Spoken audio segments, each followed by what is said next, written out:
Hey there, it's Pete with GCI Turf. Hope you're having a great day today. I want to welcome you out here to my shop. This right here is my Bermuda. Now I know it looks a little green for Bermuda this time of the year. The Bermuda still got plenty of life in it, okay? I got this on a pretty high-end fertility program, and so it's going to hold that color all the way up until the frost. The first frost is going to make it go dormant. Well, recently I've overseeded it with ryegrass. The ryegrass is on the left, and I overseed it with bluegrass, Kentucky bluegrass on the right. So I got Bermuda and then ryegrass, and under it all is Bermuda. The objective of that is, because Bermuda goes dormant in the winter time and turns paper sack brown, I don't want to look at it. So I overseeded it with cool season turf to keep the color in it, so it'll be green during the winter and be green during next spring, okay? And give me a little something to mow, make some videos and show you. And the way that process goes is right before the Bermuda starts to wake up, I'll come in here and spray out the rye and smoke it off, kill it dead, and then bring the Bermuda back to life, and then I'll have Bermuda all summer. Now on the Kentucky bluegrass side, we're going to leave that. We're going to see what that combination of bluegrass and Bermuda, how they interact or how they grow together throughout an entire season. I know how they're doing right now. They're doing great. I know how it's going to do in the winter. The Bermuda will be dormant. My concern and my question is, and the reason I'm doing this is I want to know, is the Bermuda going to overpower the bluegrass in the summer when that alpha grass is doing its thing and on fire? So now that you know what's going on, what I sprayed today was some Greene Effect 700. I simply want to darken the grass up, okay? I'm going after the iron content to darken this turf up.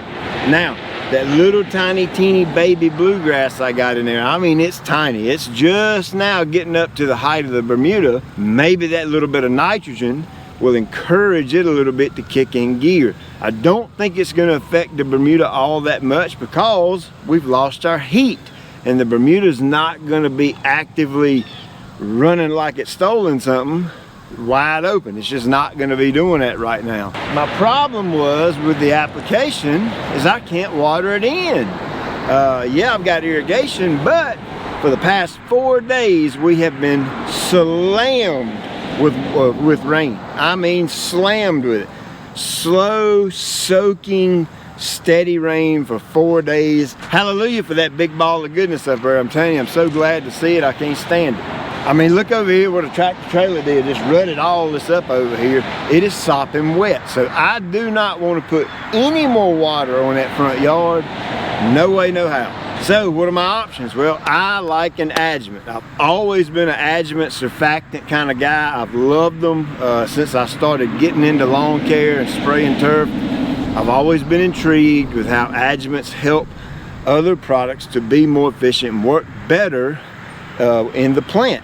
And in this case, you know, I like the Natural Adjuvant, the O2YS. I've been using it for years and have been getting exceptional results with it. So the way I did this, super easy to mix. Basically, all I do is fill up my sprayer about half to 3/4 of the way full with water. I added my 700. I ran 8 ounces per 1,000 on the 700. Once I got that and my water in the tank, it was as simple as checking the pH. Now, checking the pH has nothing to do with the 700. Nothing. Has nothing to do with any fertilizer I ever use with the adjuvant. It has to do with the adjuvant specifically. And adjusting that pH is like putting the key in the car and turning the ignition. It turns it on. It activates the chitosan inside the adjuvant. So once I saw that my pH was 5 or below, I didn't even have to add any citric acid. And the only reason I would add citric acid is if I had to lower the pH because of the product of the material I'm adding to the water simply has a higher pH than a 5. That's the trick to making it work, is dropping the pH to a 5 or slightly below. That's what makes the adjuvant work. So So I did that. I ran my adjuvant at 1/2 ounce per 1,000. I've got roughly 7,000 square feet, so I used 8 ounces of adjuvant. Using the Strom battery power sprayer and the nozzle assembly I got for the Strom, I can spray 8 foot wide with that. This is 7,000 square feet, and I sprayed it in about 4 minutes, a little under 4 minutes. And what happened was I had a little bit left in the bottom of the tank, so I just made a quick pass back over, and whatever was in the tank, lost it on the front yard, and I'm done. I'm good to go. And what that adjuvant's gonna do is help that product, that 700, stick to the plant. It's gonna help the plant to absorb it and take it in, and I don't have to water it in. That's one of the coolest things about using liquid type fertilization and surfactants or adjuvants, is you do away with the watering process. Now, yeah, if I run the irrigation in the next 2 or 3 days or whatever, and it rains tomorrow night or whatever the case may be, yeah, it'll get watered in, and some of it will be pulled in by the root system and all that. That's all good. But the point is, I don't want to run my water because we just got 4 or 5 inches of rain, and I just don't want to put no more water down. But I want to change the color of my front yard, so that's what I'm doing here. So hey, we'll be back pretty soon, and we'll do some more mowing videos on this. I've got a, you remember that outlet mower that I demoed, what was it, 2 years ago or a year ago? I can't remember. It's a real cool push mower type setup with a rotary deck on it, and that thing has got a roller up under it like a real mower. The vacuum on it is incredible. I mean, the only reason I haven't mowed with it yet because I still had some Kentucky bluegrass laying on the ground. I was scared to death it was going to suck the grass seed up. So that's why you haven't seen it yet. But I broke down and bought me one, and so we're going to bring it out here. And then I've got some bluegrass at the house, some Kentucky bluegrass at the house in a test plot. And I'm going to take it over there and mow that too. So I'm really excited. Cannot wait to try that mower. It will cut really, really, really low. I mean, I'm talking about down to 1/4 inch, which is really low for a rotary style mower. I think it's 1/4, maybe a 1/2 inch. I have to read the book. But I'm super excited to show it to you. So like, subscribe, share, tell all your buddies. I got a roll right now. It's my little girl's birthday. Man, I'm telling you, it's nothing like being a dad. Guys, we have an incredible responsibility of raising our kids and teaching them right and wrong, and teaching our kids yes and no. A couple of birthdays ago, I went and I bought her a promise ring. She and I had that real cool father-daughter talk about boys and all that stuff. We talked about how important it is for her to remain pure. Dads, I can't stress that to you enough, is to not hammer your daughter with that, but love on your daughter, but be firm and be diligent, and let her know that her virtue is so incredibly important, and it is to be saved for marriage. Okay, I know we're getting off on the deep end right here. Some of you is new, but hey, I don't mind sharing this stuff with you because I know it's going to encourage somebody. Maybe there's a dad and a daughter out there that are kind of maybe getting ready to go into that phase, and you don't know what to do. Well, what I did with my daughter is I took her out on a date, and I went and I bought her this ring, and it's almost like an engagement ring, and I give it to her, and she and I made a pact. She and I made a promise to each other that if she ever got in that situation, she's coming to daddy.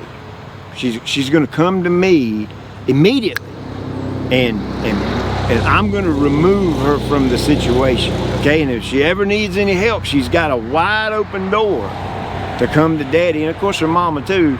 But this was kind of a daddy and a daughter thing, you know. So I want to encourage you, dads, if you're going into that time frame with your daughter, don't be shy. They're going to be influenced somewhere by someone. It needs to be you. You know, we're in a war against evil, whether you know it or not, and whether you agree with it or not, we are. And as far as my daughter goes and your daughter goes, there's nothing more Satan would want to do than to get in her pants. You understand?